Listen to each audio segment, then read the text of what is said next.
আফগানিস্তানের টি-20 টুর্নামেন্টের এক দুর্দান্ত ছবি।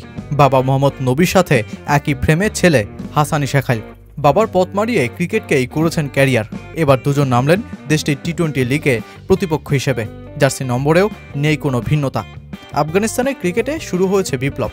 সবশেষ ওয়ানডে বিশ্বকাপ ও টি-20 বিশ্বকাপে দলটার অসাধারণ পারফরমেন্স নতুন এক শক্তিমত্তার আফগানিস্তানেরই জানান দিচ্ছে।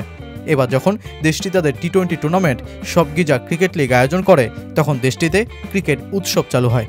দেশটির জাতীয় দলের বড় বড় ক্রিকেটাররা সেই লিগে খেলেছেন, আর যাদের দেখতে কেউ কেউ তো 100 কিলোমিটার পথ পাড়ি দিতেও দুবার ভাবেননি। সারা বিশ্বে যখন ফ্রাঞ্চাইজি টি-20 লিগের জোয়ার লেগেছে, তখন আফগানিস্তান এদিক থেকে এখনও পিছিয়ে। ঘরের মাঠে আন্তর্জাতিক ম্যাচ আয়োজন করতে না পারা দেশটা আরও বেকায়দায় পড়ে যায় তালেবান সরকার ক্ষমতা নেয়। সারা বিশ্ব এখনও তালেবান সরকারকে স্বীকৃতি না দেওয়ায় দেশটির আন্তর্জাতিক ক্রিকেট আয়োজনের স্বপ্ন আরও দীর্ঘায়িত হয়েছে। এমনকি দেশটির টি-20 টুর্নামেন্ট সবগিজা ক্রিকেট লিগে 2021 সালে তালেবান ক্ষমতার পর অনেক জাতীয় খেলোয়াড় অংশগ্রহণও করতে পারেনি। এবার অবশ্য আফগানিস্তান ক্রিকেট বোর্ড দেখিয়েছে সফলতার দৃষ্টান্ত। রশিদ খান, মোহাম্মদ নবীদের মতন সারা বিশ্বে বিখ্যাত তাদের দেশীয় রত্নকে তারা খেলাতে পেরেছে ঘরোয়া টি-20 লিগে। আর দীর্ঘদিন পর রশিদ নবীদের দেখতে কাবুল ইন্টারন্যাশনালে উপস্থিত হতে শুরু করেন হাজার হাজার ক্রিকেট ভক্ত। ক্রিকেট পাগল আফগানিস্তানের মানুষ 4 দশকের নানা যুদ্ধের রেশ কাটিয়ে তাই তো এবার ছুটছেন স্টেডিয়ামে।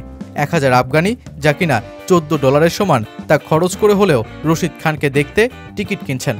এই সুপারস্টারের অটোগ্রাফ নিতে অনেকে আহত হয়েছেন কাঁটাতার টপকাতে গিয়ে। তরুণরা মোবাইল ফোন, এমনকি ঘরের দেয়ালেও লাগাচ্ছেন প্রিয় তারকা ছবি। আফগানিস্তানের এই ক্রিকেট জোয়ার নজর কেড়েছে গোটা বিশ্বে। দেশটা ঘরের মাঠে এমন বড় আয়োজনের মধ্য দিয়ে সারা বিশ্বকে একটা মেসেজ দেওয়ার চেষ্টা করেছে। তারা বলতে চাইছে আফগানিস্তানে ক্রিকেট এখন অনেকটাই নিরাপদ। তারা আন্তর্জাতিক দলগুলোকেও আহ্বান জানাচ্ছে।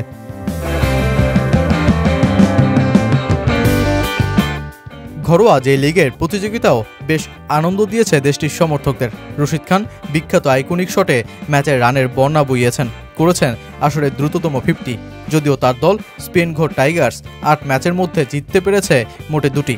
মোহাম্মদ নবীর দল মিস আইনাক নাইটসও করতে পারেনি সুবিধা। আগামীকাল যে টুর্নামেন্টের আয়োজিত হতে যাচ্ছে ফাইনাল, আসর কাঁপানো হাসমতুল্লাহ শহীদের দল বেন্ডি আমির ড্রাগনসের সাথে আজমতুল্লাহ উমরজয়ের অ্যামো শার্কস খেলবে শিরোপা লড়াই।